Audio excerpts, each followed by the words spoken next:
Estamos en los bosques de Palermo en una fría pero linda mañana bonaerense para tener una conversación en Selena Café con Paul Alonso, un escritor peruano con un perfil muy interesante. Como literato ha escrito la novela Casi Rock and Roll y como docente, porque es profesor de Georgia Tech en Atlanta, de la Escuela de Lenguas Modernas, ha escrito un libro que se llama 30 años de entretenimiento y política en el Perú, de la colección Perú Breve. Ambos libros, sin embargo, abordan un tema en particular: cómo el espectáculo, el show, el entretenimiento y su lógica han invadido primero y colonizado después la conversación política. Acompáñenos.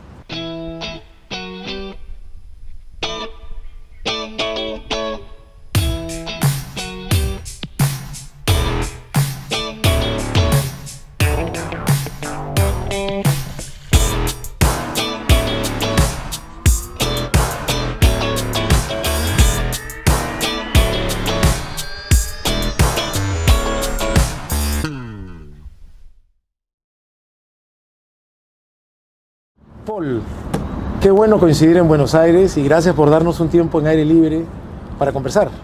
Gracias por la invitación, Salvador. Lindo tu programa y un gusto estar acá. Y mira, qué inusual me parece la combinación de tu trabajo y me parece muy interesante cuando el trabajo de una persona parece involucrar orgánicamente su propia vida, ¿no? Tú has estudiado literatura, has trabajado como periodista, te has interesado por los ámbitos en los que el periodismo va desplazándose o fusionándose, has continuado en el mundo académico, eres actualmente profesor en Georgia Tech, en la Escuela de Lenguas Modernas, y obviamente tu interés original en la literatura te ha llevado a abordar un fenómeno muy particular, el fenómeno en el cual la lógica del entretenimiento, su lenguaje, sus énfasis se comienzan a fusionar, o ya me dirás tú si crees que mejor es medio capturar el lenguaje y los énfasis de la política, ¿no? Más o menos creo que dirías que esa es una manera de hablar del terreno en el que te mueves. Sí, lo has capturado muy bien. A mí antes tengo como 3 profesiones paralelas que se entrecruzan y que tienen sus particularidades, ¿no? Yo empecé interesado en la literatura, muy joven me empecé a dedicar al periodismo y después estudié, me metí en la vida académica, enfocado en temas de periodismo, medios y comunicación, ¿no? Y sí, yo creo que todos se han ido intersectando y se han ido juntando y se han ido manifestando de maneras parecidas, tanto en lo formal como en lo temático, ¿no? O sea, en lo formal me refiero a que, empecé escribiendo y sigo escribiendo, solamente que no solamente ficción, sino también no ficción, también ensayos académicos, y hice periodismo mucho tiempo, ¿no? Y como notas, uno de los temas que a mí siempre me fascinó y me pareció importante y poco estudiado, era el tema de el rol del entretenimiento en la parte, en el mundo serio de la vida pública, la vida cultural, ¿no? Entonces yo creo que siempre he ido desarrollando ese interés que se ha manifestado, por ejemplo, en algunos libros que he escrito sobre el rol de la sátira política, la sátira social, he escrito novelas satíricas, pero también he escrito otro tipo de ensayos sobre cómo funciona el entretenimiento de manera positiva para generar cambios, para llegar a la gente, pero también de manera negativa para avanzar agendas que me parecen negativas democráticamente, ¿no? No sé si estés de acuerdo, me parece que también hay algo muy interesante. Por un lado está tu novela Casi Rock and Roll, presentada, si no estoy equivocado, el año pasado, y este libro un poco anterior de una colección muy interesante que se llama Perú Breve, que se llama 30 años de entretenimiento y política en el Perú, de la dictadura mediática al espectáculo de la democracia entre el 92 y el 2022, ambos muy interesantes, y me ha dado la impresión de encontrar una especie de coincidencia en sentido contrario entre los libros. Dime si estoy muy despistado. En Casi Rock and Roll creo que acompañamos a un alter ego, Pablo Alcántara, al que he tenido la sensación que acompañamos en una especie de muerte.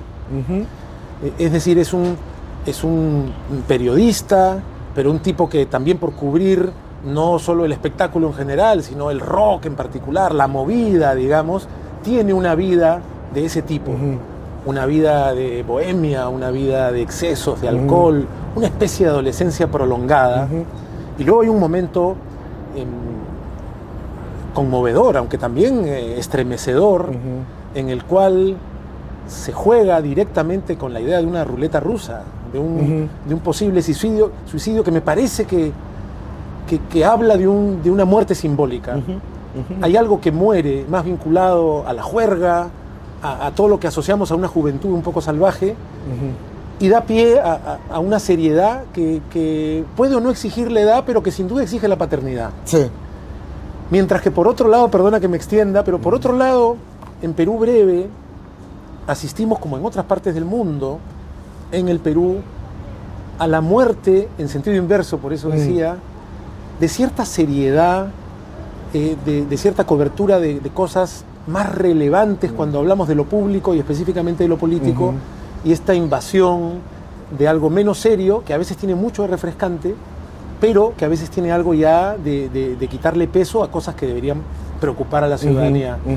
¿Encuentras que hay algo acertado, cercano? Sí, no, estoy impresionado primero por tu lectura de la novela, que me parece muy acertada, y por la pregunta que entrecruza estos dos trabajos, que yo sé que tienen intersecciones. No sé si la había planteado exactamente como la había visto, como lo has dicho, pero me parece muy acertada y me parece además un poco impresionante el resumen que has hecho. La novela, sí, la novela habla de esta muerte simbólica de un periodo al otro. Es un periodista que vive una vida exagerada y que tiene que cambiar, ¿no? Y que tiene que cambiar, pero que tiene que cambiar porque el mundo que conoce también se termina. El periodismo que él conoce también se termina. Yo creo que esa novela es un poco una radiografía de un momento, de una generación que se dedicó a cierta profesión que le abría unas posibilidades de vida y de estilos de vida muy interesantes, muy divertidos, muy exagerados a veces también, y creo que de alguna manera es la muerte de esa profesión, la muerte simbólica de un periodo de su vida, y también algunos podrían decir la agonía de este movimiento que dio tanto sentido cultural a tantas generaciones como fue el rock, ¿no? Que muchos hablan que también en ese momento perdió su capacidad movilizadora que había tenido históricamente, ¿no? Que fue un poco más cooptado ya por industrias culturales menos arriesgadas, menos cuestionadoras, menos críticas, ¿no? Y este personaje obviamente tiene que lidiar con esto. El detonante es la paternidad, pero yo creo que hubiera podido ser también cualquier momento de cambio, de transformación, un momento digamos, de negociar la adultez y negociar una mejor versión de sí mismo, ¿no? Pero también hablas definitivamente de una muerte simbólica, de un periodo de la vida, de un periodo de una profesión, de un periodo cultural también diría, ¿no?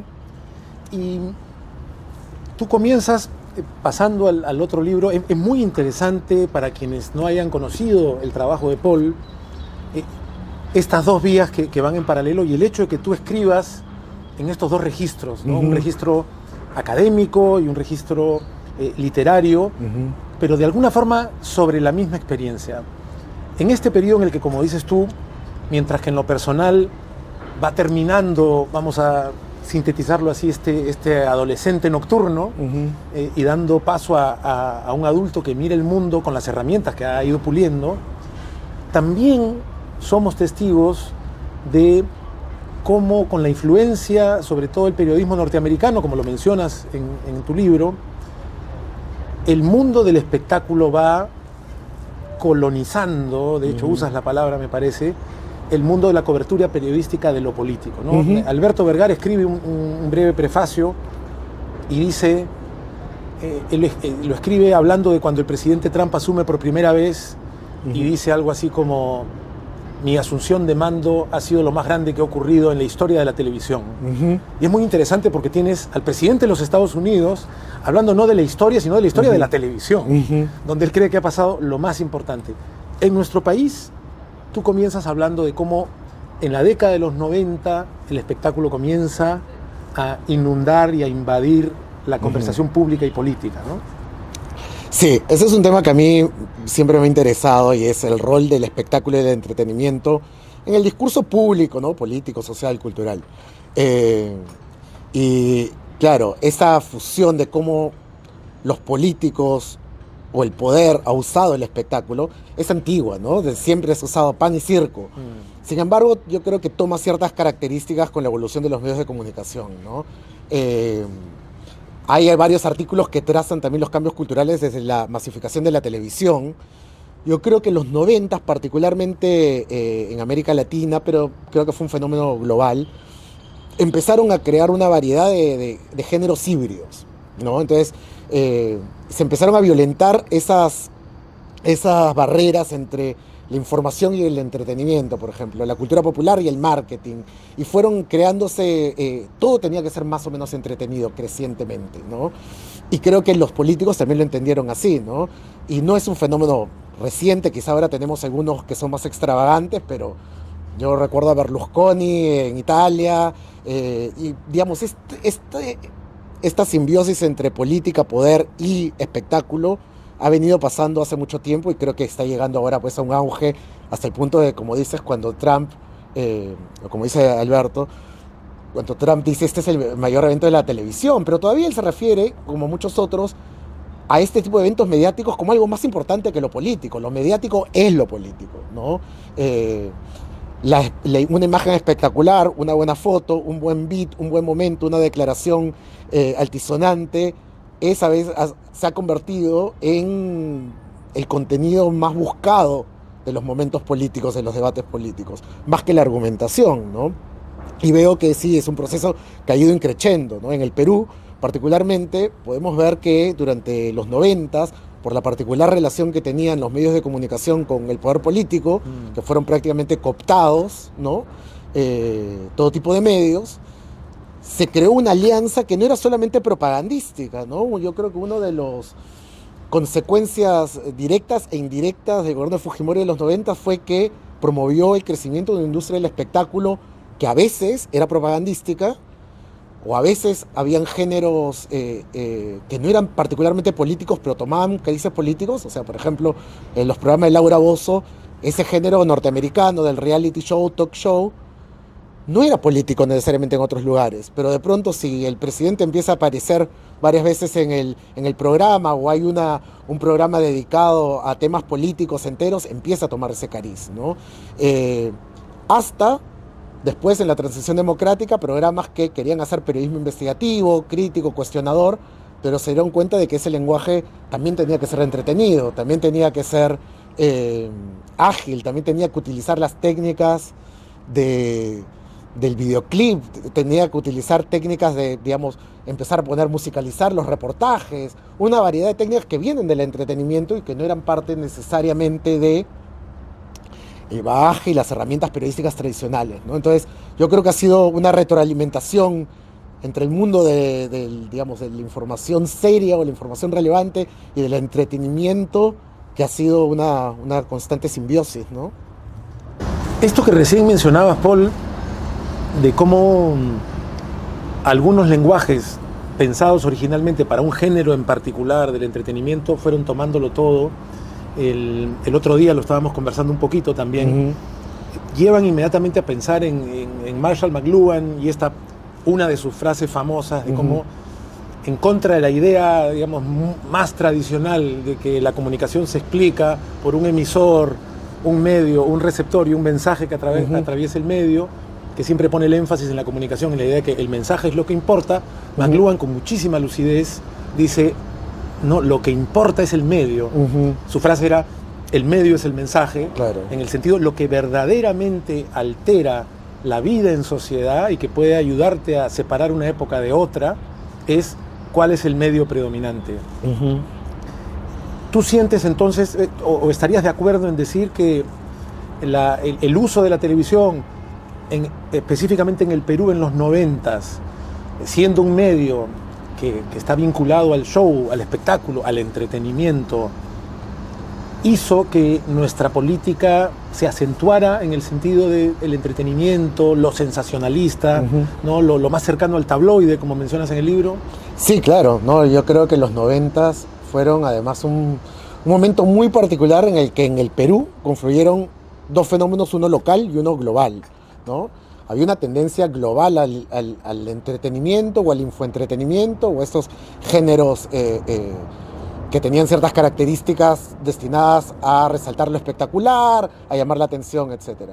Ahora, por otro lado, había un fenómeno local, que era una relación muy particular, como dije, del poder con los medios de comunicación, ¿no? Que intensificaba esto. Y te invitaran, bueno, como te ocurre además con frecuencia, porque si bien eres peruano y conoces muy bien la realidad peruana, tienes un interés en América Latina en general, y eres un profesor en los Estados Unidos, pero invitado fuera a hablar sobre el Perú, ya sea de los 90s o de comienzos de siglo, ¿qué figura destacarías? Porque en el libro cubres la aparición y la influencia de Laura Bozzo, de Magali Medina, de Jaime Bailey, de Beto Ortiz, de La Ventana Indiscreta, tanto con Cecilia Valenzuela como con uno de quienes eran sus jóvenes reporteros entonces, Marcos Cifuentes, que es desde hace un tiempo un protagonista también de la cobertura de lo político desde nuevos lenguajes.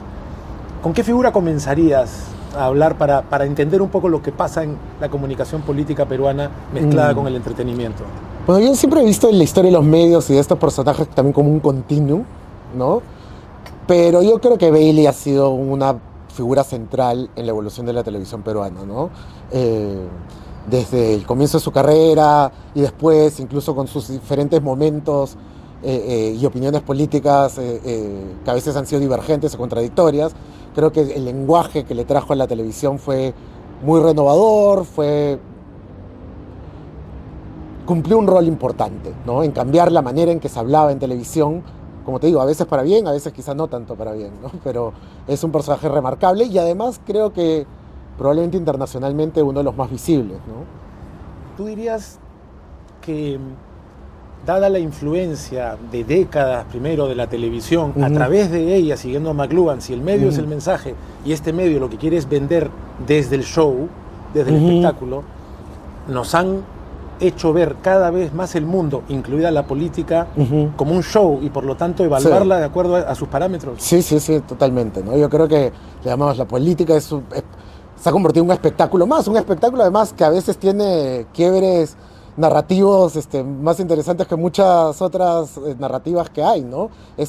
Yo creo que la idea de presentar al mundo público como una historia dramática, cómica, por lo general tragicómica, se ha convertido casi en un reality show a tiempo completo, ¿no? Y no solamente en el Perú, o sea, creo que ahora es obvio que es un fenómeno cada vez más global, ¿no? Sí, o sea, tú lo mencionabas, yo traía a Bailey como ejemplo por esto que haces en tus dos libros, ¿no? Bailey, candidato a la presidencia, pero bueno, obviamente a nivel mundial, aunque no sea el primer caso, tú mismo mencionas a Silvio Berlusconi primero, pero digamos, Donald Trump, luego de este reality que tuvo, ¿no? Claro. Es quizá el ejemplo de mayor impacto mundial de alguien que viene realmente del mundo del espectáculo y asume la presidencia de la primera potencia mundial, ¿no? Claro.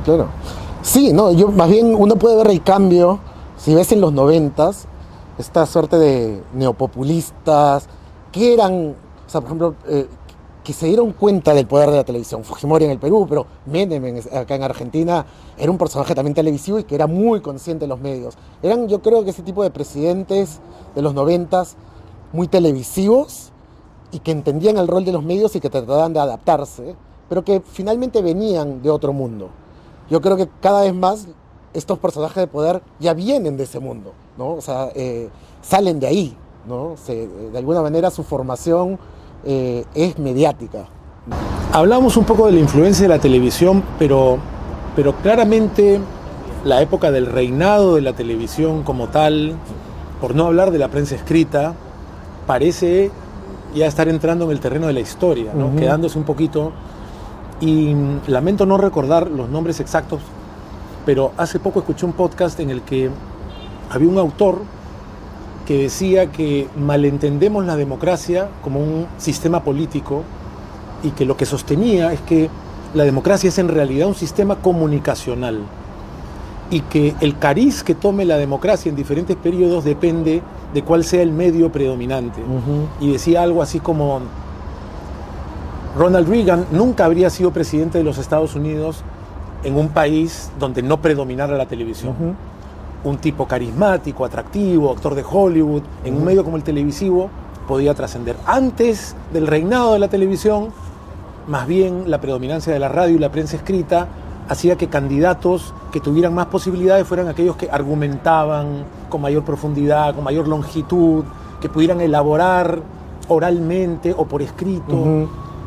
Pero ahora, ya desde hace un tiempo, estamos ante la irrupción de las redes sociales que implican, como tú lo decías respecto de los 90s y comienzo de siglo, otro lenguaje, pero también otro tipo de relación social. Y este autor, cuyo nombre no recuerdo, decía, en un contexto como este, si tenía lógica que Reagan fuera el presidente de la televisión, ahora con X o Twitter o las redes sociales en general, tiene sentido que alguien como Donald Trump sea el presidente. Puede que seas carismático para muchos, pero eres una persona hostil, agresiva, que no tiene miedo en poner apodos, por no decir insultar o denigrar. ¿Tú estás de acuerdo con esta aproximación? Sí, yo creo que, yo creo que este tipo de líderes o personas que han llegado al poder con este tipo de discurso agresivo, que se salen de las normas de la conversación política tradicional y que pues basan buena parte de su discurso en crear controversia, en crear confrontación. Son personajes que vienen de la televisión y que se han adaptado al mundo de las redes sociales, justamente de que es esta selva de nadie, donde el que más grita y más repite su grito se va imponiendo en este mar de voces, ¿no? Yo creo que no es casualidad que cada vez veamos más personajes que entran a política cuyo discurso es principalmente la confrontación y el ataque, más que la argumentación, ¿no? O más que la ideología, o más que digamos, el argumento político, ¿no? De antes. Y creo que eso responde mucho también al lenguaje de los medios de las redes sociales, al lenguaje altisonante de algunos espacios, o del beat, o de los 30 segundos controversiales en los que alguien está destripando, está insultando o está diciendo algo políticamente incorrecto o escandaloso, ¿no? Yo creo que responde a esa lógica también, ¿no?